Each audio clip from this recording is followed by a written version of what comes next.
In the beginning there was Lot, a man of God, yet his descendants strayed from the path of righteousness. Lot, a man whose story is woven into the fabric of Genesis, had a lineage that was both fascinating and tumultuous. His descendants, the Moabites, despite their divine lineage, veered off the path of righteousness and embraced idolatry. Genesis 19:38 paints a vivid picture of their origin. After the destruction of Sodom and Gomorrah, Lot and his two daughters took refuge in a cave. His daughters, believing they were the last people on earth, made a decision that would echo through generations. They chose to preserve their family line through their father, giving birth to sons who would become the progenitors of the Moabites and the Ammonites. The Moabites, despite their divine genesis, strayed from the path of God, turning to false gods and idols. They, who were birthed from a man who walked with God, chose to walk in darkness. Their hearts were turned away from the Creator, choosing to bow before creations of their own hands. This decision to embrace idolatry was not without consequences. It marked a turning point in their history, a point where they stepped away from the light of God and into the shadows of spiritual blindness. They traded their divine heritage for earthly indulgences, their godly lineage for worldly vanities.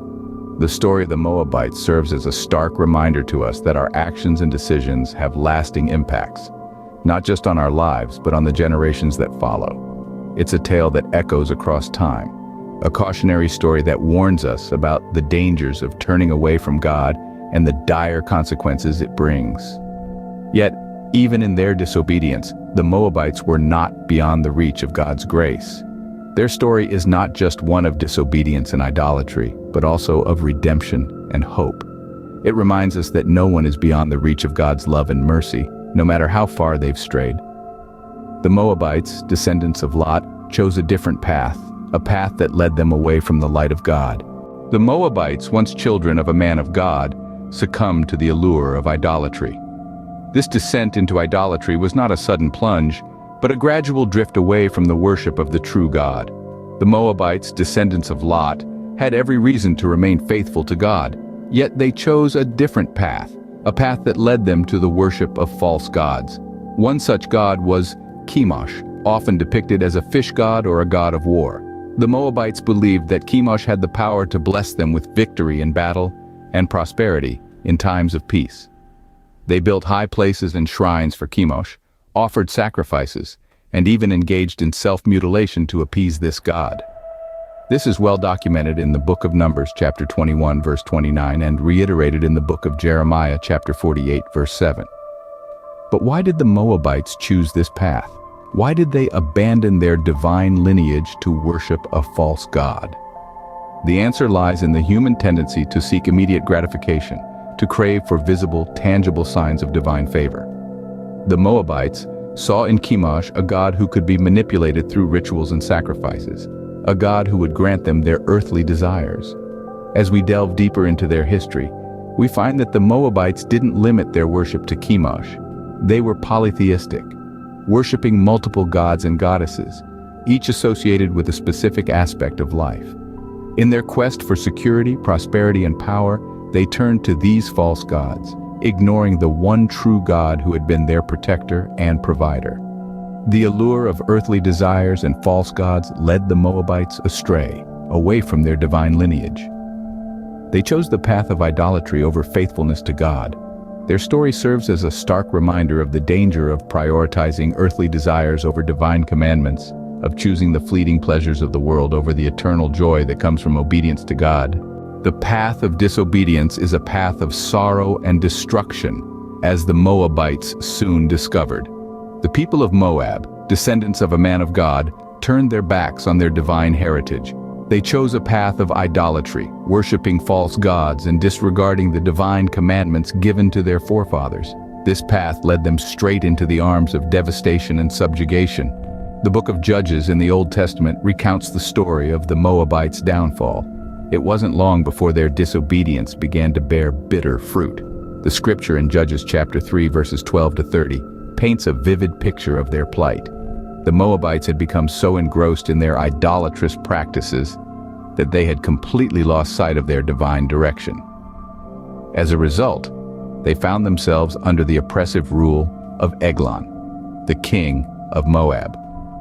For 18 years, the Moabites were subjected to this harsh rule. It was a tormenting period of their history, marked by suffering and despair. Their joy was replaced with mourning, their peace with turmoil. The thriving nation that they once were was now reduced to a state of misery and defeat. This was the dire consequence of their disobedience. They had ignored the divine instructions, the wisdom passed down from their forefather Lot. They had chosen to worship idols, to bow down to graven images, and in doing so, they had invited upon themselves the wrath of the divine. When we reflect on the story of the Moabites, we see a clear demonstration of the destructive consequences of disobedience. Their story serves as a stark reminder that straying from the divine path can lead to sorrow and destruction. But it also reminds us of the power of obedience, the blessings that come with walking in alignment with divine guidance. The Moabites, once descendants of a man of God, faced the dire consequences of their disobedience. Their tale is a cautionary one, echoing through the ages, reminding us of the perils of turning away from divine commandments and the devastating consequences that can follow. Despite the darkness, the light of redemption is never out of reach. This statement carries a profound truth that echoes through the annals of time, and is vividly demonstrated in the story of the Moabites. The power of redemption is an awe-inspiring concept, a beacon of hope in the midst of despair. It is the promise that no matter how far one strays, there's always a way back to the path of righteousness. Redemption is not merely a second chance, it's a transformation, a renewal, a rebirth. Let's dive back into the narrative of the Moabites to understand this better. In the midst of their idolatry and disobedience, a ray of hope emerged in the form of Ruth, a Moabitess. Ruth was different. She chose a different path. She chose to follow God. Ruth's story is a testament to the power of redemption. In the biblical book bearing her name, Ruth famously declared, "Where you go, I will go, and where you stay, I will stay. Your people will be my people, and your God my God." This was a profound pledge of allegiance to a new way of life, a vow of faith in God, and the beginning of her journey towards redemption. What makes Ruth's story remarkable is that she was a Moabitess, a member of a society steeped in idolatry and disobedience. Yet, she chose to turn away from this path, to embrace a new course, to follow God. Ruth's redemption was not just about her personal transformation, it was also a signal of hope for her people, and evidence that the light of redemption was within their reach. Through Ruth, we see that redemption is not exclusive. It's available to anyone who seeks it, regardless of their past. Ruth's story is a beacon of hope, a shining example that even in the darkest corners, redemption is possible. So as we journey through the narrative of the Moabites, remember Ruth. Remember the power of redemption that her story embodies. Remember that no matter how far one strays, no matter how deep the darkness, the light of redemption is always within reach. Even in the darkest times, the light of redemption shines, offering a way back to the path of righteousness. The story of the Moabites is not just a tale from the past, but a message for today. The story we've journeyed through, the tale of the Moabites, is not simply an ancient narrative to be relegated to dusty pages of history. Rather, it stands as a beacon, a poignant message for our contemporary world. You see, the Moabites, despite their divine lineage, were led astray. They were seduced by the allure of idolatry, forsaking their God to bow before graven images. This decision, this act of disobedience, led to their downfall. It's a sobering reminder of the consequences that come from turning away from what is right and just. But dear friends, this story is not just about doom and gloom. No, it's also a tale of redemption, a testament to the unending mercy and love of God. Even as the Moabites strayed, God's light of redemption was always within their reach. They merely needed to turn back towards it. This brings to mind a powerful verse from the New Testament, 1 Corinthians 10:11, which states, "Now all these things happened unto them for examples, and they are written for our admonition, upon whom the ends of the world are come." This verse, in its wisdom, serves as a reminder that the tales of old are not just stories. They are lessons, parables, warnings for us to heed. So, what can we glean from the story of the Moabites today? It's simple. We must remember to guard against the temptation of idolatry, the allure of disobedience.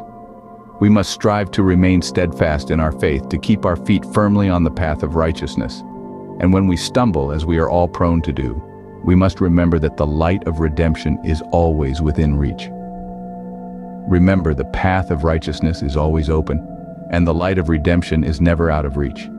Do not stray like the Moabites, but seek the path of God and find redemption.